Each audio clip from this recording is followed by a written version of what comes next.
Welcome to The Explainer. Today, we're diving deep into the science of psychedelics. To get at a really fundamental question, how can a substance temporarily dissolve our sense of self and, rewrite the very code of our reality? Okay, let's get right into it. We all hear how profound these experiences can be, but the central mystery is, what is actually happening inside the brain to make all of that happen? Well, modern neuroscience is finally giving us a window into that process. So, to really get how psychedelics can change the brain, we first need to understand its normal operating system. At the very heart of our stable, everyday sense of self, there's this critical network that basically acts as our inner narrator. It's called the Default Mode Network, or DMN for short. And you can think of it as the headquarters for your inner monologue. You know, the part of you that worries about tomorrow, replays conversations from yesterday, and constructs the whole story of me. It is, for all intents and purposes, the brain's ego, hard at work. And this right here is where things get really interesting. See, psychedelics seem to work by temporarily taking that inner narrator completely offline. They disrupt its control, which allows a radically different kind of consciousness to bubble up to the surface. And you can literally see this happening in brain scans. It's a dramatic shift. Over on the left, you've got the typical brain, with all its specialized networks operating in a neat, orderly, and pretty separate way. But on the right, under psychedelics, whoa, that order just gives way to what scientists call high entropy. It's a state of hyperconnectedness where parts of the brain that don't normally talk to each other suddenly open up direct lines of communication. And this gives us the direct link between the brain and the mind. Researchers found a perfect correlation. As the DMN starts to disintegrate on a brain scan, the person reports that their sense of self, their ego, is dissolving. Now, the crucial point here is that this isn't just random neural noise. It's not just chaos. Scientists describe it as a controlled phase transition, kind of like water turning into steam. It's a temporary reboot that allows the brain's entire operating system to break free from its rigid patterns and explore all these new, creative configurations. And what's really fascinating is that this reboot can be achieved another way. It turns out advanced meditators show a very similar reduction in DMN activity. So psychedelics offer this rapid, dramatic rocket ship path to dissolving the self, while meditation offers a much more gradual, disciplined one. Both journeys, though, seem to arrive at a remarkably similar neurological destination. So, the brain reboots. But does it just go back to normal afterward? Well, the surprising answer is, no, not entirely. This temporary shift can lead to some surprisingly permanent changes, fundamentally rewriting our personality and beliefs long after the experience is over. Now, I know what you're thinking. That sounds like a wild exaggeration, right? But landmark research from Johns Hopkins University revealed something truly startling. They found that a single, high-dose psilocybin session could produce changes in personality that you'd normally only see over the course of decades. So what did they find? Specifically, participants showed these significant and lasting increases in openness. That's a core personality trait tied to creativity, curiosity, and imagination. And here's the kicker. The biggest factor, the thing that predicted how much someone would change, was the intensity of the mystical experience and ego dissolution they had during the session. But, the impact goes even deeper than just personality. The dissolution of the self seems to open a door to reevaluating the very metaphysical frameworks we use to make sense of the world and our place in it. And this isn't just anecdotal. A 2021 study actually tracked these belief changes and found a durable shift away from a purely materialist worldview, the idea that consciousness is just a byproduct of brain activity, and toward views like panpsychism, which is the idea that consciousness might be a fundamental property of the universe itself. Okay, so this transformation of the self, it isn't just some isolated individual journey happening in a vacuum. Historically and in modern studies, these experiences have an incredibly powerful social dimension, weaving the dissolution of oneself into a powerful connection between many. So, research on people using psychedelics at festivals and in other group settings found that the positive mood boost wasn't just a direct effect of the drug. Nope. Instead, it was mediated by two key things: having a transformative experience and, crucially, feeling a profound sense of connection with the people around you. So you can almost think of psychedelics as relational technologies. I love that phrase. By dissolving the boundaries of the individual ego, they open up the space for real communal belonging. and this helps explain their ancient role in so many cultures as sacraments used to strengthen community bonds and social cohesion. But, and this is a big but, this incredible power to reshape both the self and society presents a pretty profound modern dilemma. This whole revolution is really double-edged. It holds both an incredible promise and a pretty significant peril. On one hand, the promise is just undeniable. Clinical trials are showing unprecedented success in treating some of our most stubborn mental health conditions, offering real hope to people for whom nothing else has ever worked. But then you flip the coin. On the other hand, there is a very serious risk that this therapeutic revolution will be enclosed, that it'll be walled off. As companies race to patent molecules and protocols, there's a real danger that high costs will create a new system of inequity, reinforcing the very social and economic boundaries these substances can help dissolve. And this really gets at the central paradox of this whole moment. We have a technology that dissolves boundaries in the mind, yet its rollout risks building new, very real boundaries in society. So, the ultimate question really isn't just about what these substances do to our brains, it's about what we as a society choose to do with them. As we stand on the cusp of this new era, we have to decide, are we going to use these powerful tools to foster connection or to create brand new forms of exclusion? Have you ever stopped to think, really think, about what happens when your sense of self, that core feeling of you, just starts to dissolve? Or considered how something could completely shift your worldview, not gradually over years, but like in just a few hours. Today on the deep dive, we're going way beyond the usual headlines. We're plunging into something really complex. We're talking about psychedelics. But forget the simple idea of just hallucinations. We're looking at them as these incredibly potent catalysts, things that are actually reshaping how we understand the brain, consciousness itself, maybe even reality. And our guide for this journey is some really compelling material. We've got the science of dissolution, psychedelics, and the rewriting of reality, plus a ton of research from places like the Beckley Imperial Programme. So our mission today, to unpack all this for you, the surprising science, those deep echoes of mystical ideas, and what it all might mean for you. That's a great way to frame it, because what we're really diving into here are, you could almost call them threshold technologies. They sit right at this fascinating, sometimes tricky intersection. You've got hard neuroscience, deep philosophical questions, even, political economy playing a role. So throughout this deep dive, we'll be pulling together threads that might seem totally separate at first, like how does the firing of neurons connect to ancient mystical ideas?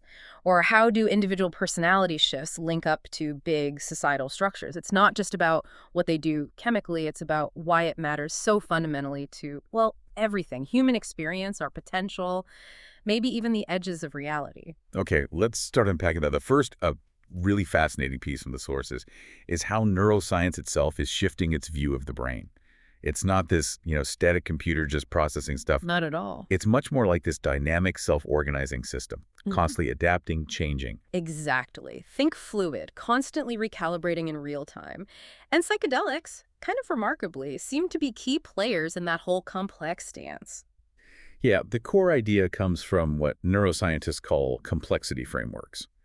Picture the brain always balanced on this edge, between rigid, predictable order on one side and total chaos on the other. Like a tightrope walker. Kind of, yeah. Yeah.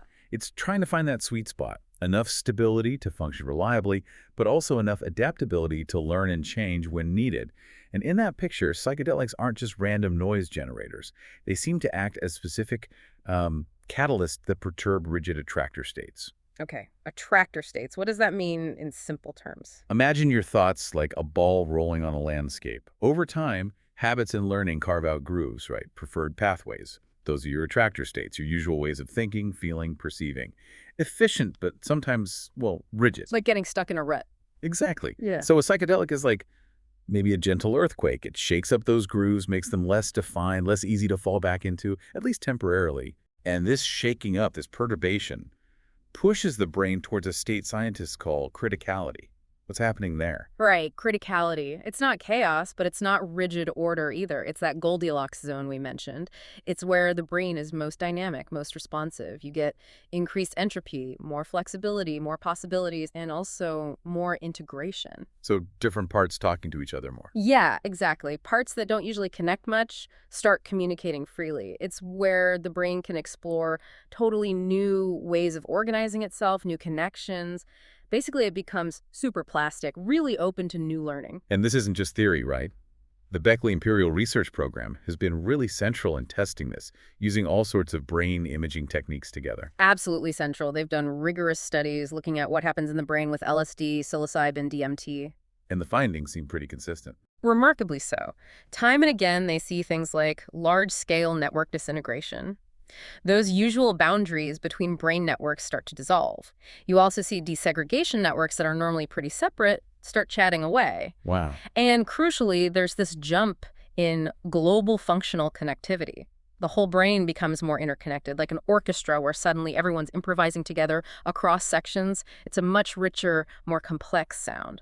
A key example is the default mode network, the DMN. Can you remind us what that does? Sure, the DMN is kind of the brain's me network. It's busy when you're thinking about yourself, your past, future, just mind-wandering, your inner monologue, your sense of a continuous self. Right, and psychedelics affect that. They do. With LSD, for instance, studies showed decreased DMN coherence. That self-focused network gets less organized, quieter. But, and this is key, at the same time, connectivity across different brain regions went up. And that matches what people report. Directly. It correlates incredibly well with subjective reports of ego dissolution, that sense of self-blurring or vanishing, and also those vivid visual hallucinations people often describe. And what about faster-acting stuff, like DMT? Even clearer there. Recent studies with intravenous DMT, which acts incredibly fast, showed this rapid global desegregation. The brain shifts almost instantly into what the researchers called an anarchic mode of functioning. Anarchic. Sounds intense. It implies the usual hierarchy breaks down. You get this unconstrained communication, especially between higher-order networks linked to imagination, self-awareness, abstract thought. It's like the usual controls are just lifted. Like the conductor walks off stage. Exactly. And everyone starts not just playing, but really listening and responding to each other in totally new ways. So how does complexity science frame this? You mentioned phase transitions. Yeah, from a complexity view, these effects look a lot like a phase transition. Think water turning to steam. A sudden dramatic change in the system's state. You get this temporary breakdown of the usual control structures, allowing the system to explore a huge range of new possibilities. It's a window opening up. And this links to the entropic brain idea. Precisely. The entropic brain hypothesis and the related rebus model suggest psychedelics work by relaxing the precision of high-level priors. Priors being our brain's assumption. Basically, yeah. The brain's built up expectations about the world based on experience. They filter reality for us, make it efficient, what a chair looks like, how gravity feels, who I am. Psychedelics loosen those filters, relax those assumptions. So raw sensory data and new internal patterns can flood in, reshaping conscious experience. It's like the brain temporarily forgets its rulebook. So, okay, bringing this back to the listener, what does this mean for you personally? Well, it's not just abstract science. It's about the deep-seated patterns in your brain. The grooves we talked about. Exactly. And if those grooves get stuck, maybe in depressive thinking or anxiety spirals or just rigid ways of seeing yourself, these compounds might offer a way to temporarily shake them loose. They create a window, maybe just for hours, where new patterns, new ways of understanding yourself and the world can actually emerge. It's like hitting reset on a system stuck in a loop. Okay, so we have this fascinating picture of brain networks dissolving and reforming. But then there's the other side. What people actually say about these experiences. And the language they use, it often sounds less like a science paper and more like something from, I don't know, ancient mystical texts. It really does. That's one of the most striking things. These reports of ego dissolution, transcendence, unitive states, they aren't just flowery language. The research, especially from Beckley Imperial, shows they are phenomenologically real, meaning consistently reported and deeply felt and neurally measurable. They correlate with those brain changes we discuss. Particularly the DMN quieting down. Exactly. When psilocybin, LSD, or DMT reduces DMN activity, people reliably report that subjective feeling of the self-loosening, becoming less bounded, less tied to a fixed story. Think about your usual sense of self. It feels distinct, separate, with a clear past and future, right? Bounded by your skin. Yeah, mostly. Psychedelics can make that boundary feel permeable or dissolve it altogether, leading to feelings of being connected to everything or just the sense of vastness.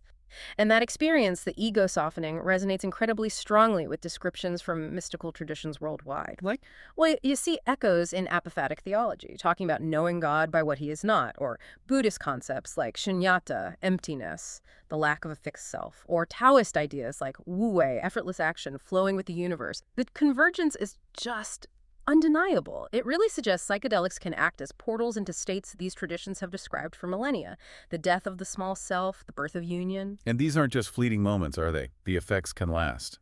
I'm thinking of those famous psilocybin trials from Johns Hopkins with Roland Griffiths. Absolutely classic studies. They showed very clearly that these mystical type experiences, when facilitated properly, led to really enduring effects. Participants consistently rated these sessions as among the most personally meaningful and spiritually significant experiences of their entire lives. That's huge. And there were measurable personality changes, too. Yes, specifically increases in the trait of openness to experience. Things like curiosity, imagination, appreciation for novelty.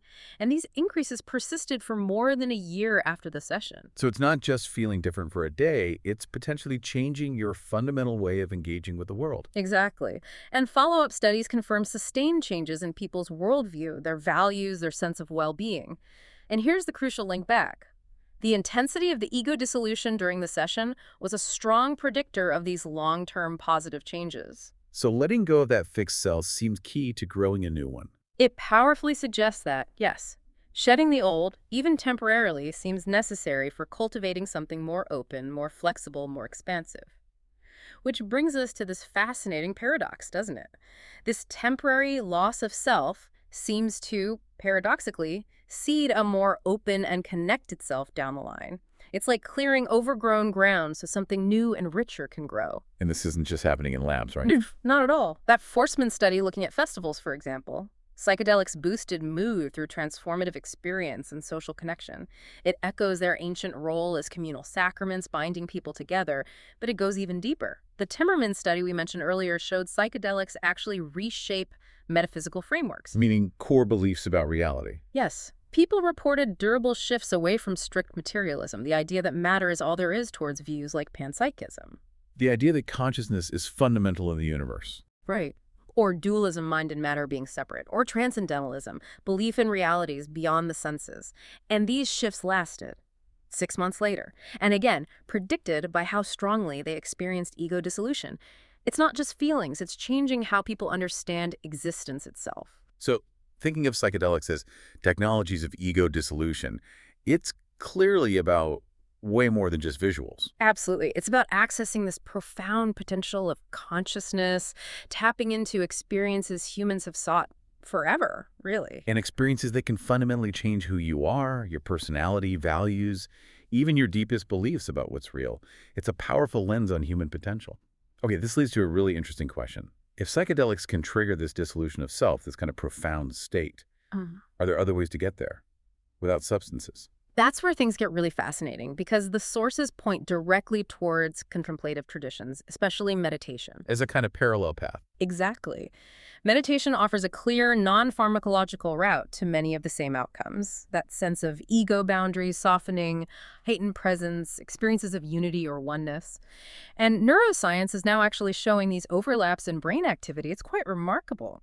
There was a really influential fMRI study, Brewer et al., back in 2011. They looked at experienced meditators doing different practices: concentration, loving kindness, choiceless awareness. And compare them to non-meditators. Yes. And consistently, the meditators showed reduced activity in the DMN, that same default mode network we keep coming back to. The me network again. Right. Specifically in key hubs like the PCC and MPFC, areas central to self-reflection and self-awareness. But they also showed stronger coupling between parts of the DMN and areas involved in cognitive control, suggesting they're better able to step back from self-talk and direct their attention, a real restructuring of that balance. That's striking. So the brain patterns really mirror the psychedelic findings. They really do. That reduction in DMN activity, the shift away from self-focus, it strongly mirrors what we see with LSD, psilocybin, DMT. It strengthens the idea that the brain has these intrinsic pathways to altered states, pathways that aren't solely dependent on chemicals. But the journey is different, right? You mentioned that. Very different. Psychedelics tend to induce this abrupt and dramatic disruption. A sudden shift, like a lightning spark. Intense, rapid. Meditation, on the other hand, it's a more gradual, controlled modulation. It's cultivated slowly, deliberately, through consistent practice. More like gently sculpting stone over years. So one's like an external push, the other internal cultivation. That's a great way to put it, especially using complexity terms. Psychedelics are like external perturbations, forcing the system into a new state. Meditation is more like internal self-organization, the mind gradually reshaping itself through focused intention. A jolt versus patient sculpting. Exactly. And this fits with how different spiritual traditions view these paths, doesn't it? It maps quite well. Psychedelics sometimes seen as a shortcut, maybe grace-like, a sudden opening. Meditation emphasizes the discipline, the practice, the gradual path. But they seem to converge neurologically. The convergence is the key takeaway. Both seem to involve reduced DMN activity as a core mechanism for that experience of ego dissolution, regardless of how you get there. And this overlap raises a really important possibility. Could meditation practices act as scaffolds for psychedelic integration? Meaning using meditation to help process and ground the psychedelic experience afterward. Precisely. Helping individuals stabilize, make sense of, and maybe sustain the insights or shifts from a psychedelic session. It could be a way to turn a powerful but maybe transient experience into something more durable, a lasting transformation in perspective and behavior, making the changes stick. So meditation kind of proves that this self-dissolution isn't just a weird drug effect. It's an intrinsic possibility of our minds. Absolutely. Achievable through intention and practice. It suggests the boundaries of you are much more malleable, much more fluid than maybe we typically assume. Now, let's broaden the lens. We've talked a lot about the individual brain and experience. But the sources also showed psychedelics have this powerful impact on social connection, even collective beliefs. Yes, they're definitely not just solo journeys. They function as relational technologies. And historically, that was often the point, wasn't it? Absolutely. You look at traditional uses, Amazonian ayahuasca, Native American peyote ceremonies, these were deeply communal rituals, shared sacraments designed to bind the group, reinforce shared understanding, heal collectively. And modern research is actually backing this up. That Forsman study at mass gatherings, for instance. Right, the Festal study. They found psychedelic use increased positive mood, yes, but specifically through enhancing feelings of transformative experience and, crucially, social connectedness. It wasn't just making individuals happy in isolation. It amplified this sense of profound shared experience, deepening bonds with others, collective euphoria, solidarity. Which really underlines that idea of set and setting, but maybe emphasizes the social setting even more. Exactly. The social context seems to be a powerful amplifier. It can channel that ego dissolution experience towards pro-social feelings, empathy, connection, belonging to something larger than oneself. When the individual ego steps back, it makes space for this wider collective feeling to emerge. And this connects back to the shifts in worldview we discussed, beyond just individual beliefs. Yes. Remember Timmerman finding shifts away from materialism towards panpsychism or transcendentalism? Combine that shift in belief with the heightened social connection, and you can foster this sense of shared metaphysical belonging that transcends individualism. It becomes our shared understanding, not just my private belief. And what's fascinating is how often these emerging worldviews echo older, non-Western ways of seeing things. Like indigenous perspectives. Exactly, where plants, animals, landscapes are seen as alive, conscious, interconnected. Psychedelics don't seem to invent these views from scratch, but maybe reawaken ways of thinking that have been marginalized in our more materialist culture, tapping into a deeper, older understanding. But this collective aspect, like the individual experience, surely has risks. Oh, absolutely. It's a double-edged sword. Group settings can amplify negative experiences just as much as positive ones, and the vulnerability that comes with ego dissolution, well, it needs careful ethical handling in a group context to avoid manipulation or harm. So it has both liberatory and coercive potential. Precisely, which highlights the absolute need for strong ethical frameworks for any kind of collective use. Safety and genuine connection have to be paramount, but the potential is huge. These substances act as ontological disruptors. They loosen the grip of dominant cultural assumptions like materialism or extreme individualism. They seed more pluralistic ways of seeing the world, challenging our basic categories of reality. That's not a small thing. It impacts how societies make meaning, collectively. So they can spark this collective resonance, changing not just how you see yourself, but how you connect to others, to your community's whole sense of meaning. Yeah, they really call us to imagine futures that might be as interconnected and open as the states they induce. A mirror to our collective possibilities. Okay, we can't have this conversation without addressing the huge buzz around therapeutic potential. That's driving so much interest now. But alongside that promise comes a minefield of ethical questions, especially as these things move into the mainstream. It's the critical tension right now. The therapeutic promise is undeniable. Clinical trials are showing really significant benefits for incredibly tough conditions. Treatment-resistant depression, end-of-life anxiety, PTSD, addiction. The list is growing. And the Beckley Imperial work was key here too. Foundational. Their early imaging studies of LSD and psilocybin really paved the way for understanding how they might work therapeutically, boosting their legitimacy. And the results can be dramatic. Psilocybin therapy reducing depression for months after just 1 or 2 sessions, that's unheard of with standard treatments. For people stuck in those rigid mental loops rumination, negative self-talk psychedelics seem to work by relaxing the precision of entrenched cognitive priors. Breaking the ruts again. Exactly. Loosening those ingrained negative patterns, allowing new perspectives, new emotional responses to finally emerge, offering real hope where little existed. But, and it's a big but, the very thing that makes them powerful, their ability to shift fundamental beliefs, that's also where the ethical questions bite hardest.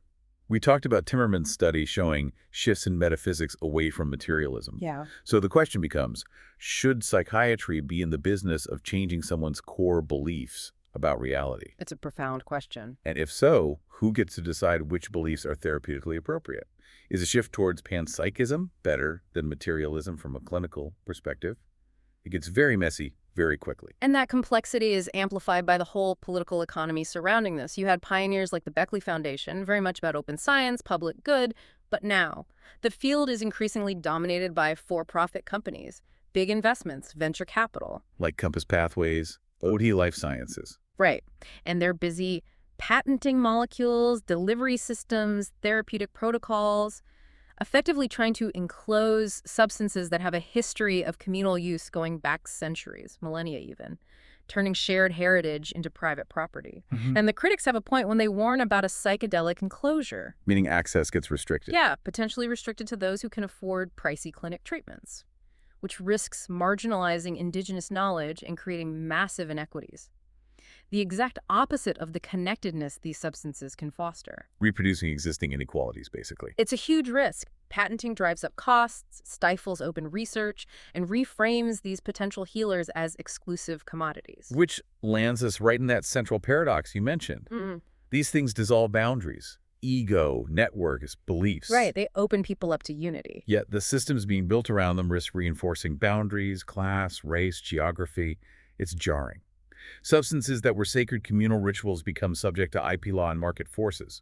The danger is they just become optimization tools for the wealthy. It's a deeply concerning trajectory. However, the potential for relieving immense suffering for people truly out of options is just too significant to dismiss. So the challenge, the really urgent challenge, is finding frameworks that balance efficacy with equity. Making sure they work, but also ensuring fair access. Exactly. And honoring indigenous roots, resisting that commercial enclosure, making them accessible beyond just the elite. People are proposing alternative models, things like community-based care, emphasizing peer support and shared healing, or open science collaborations to keep knowledge shared, hybrid approaches, integrating therapy with ritual or contemplative practice. These could be paths forward, and it makes you wonder, if we navigate this with real justice and humility, could this renaissance actually transform more than just mental health care? Could it shift our whole collective orientation to ourselves, society, even the natural world? It's a possibility worth striving for. So they really are double-edged therapeutic technologies. Incredible promise, matched by a profound need for careful, conscious stewardship as they emerge. It's a conversation we all need to engage with. So wrapping up our deep dive today, we've seen how psychedelics are so much more than just hallucinogens. They're like complexity operators for the brain. Yeah, shaking up rigid networks, boosting entropy, allowing new thoughts, new experiences to bubble up. We explored that power to induce ego dissolution, mystical feelings of union, connecting modern brain science right back to ancient wisdom, and even showing links to meditation. And we saw how these experiences aren't fleeting. They can change personality-boosting openness long-term, and how they act as relational technologies, deepening social bonds, even shifting core metaphysical beliefs towards connection and pluralism. But as we've really stressed, this journey comes with that complex ethical landscape. Amazing therapeutic potential running right alongside the urgent need for equity, for resisting harmful commodification. It's a tightrope walk, balancing the immense promise with the profound responsibilities. So maybe the final thought to leave you with is this. If psychedelics truly show how deeply entangled our brains, beliefs, and societies are, what does their power to dissolve boundaries between neurons, selves, worldviews, even us and nature? What does that suggest about how malleable reality itself might be? And what does it suggest about our own role, our own potential in actively shaping it? Something to really chew on. Thank you for joining us on The Deep Dive. We really hope this conversation has sparked your curiosity to keep exploring these profound connections.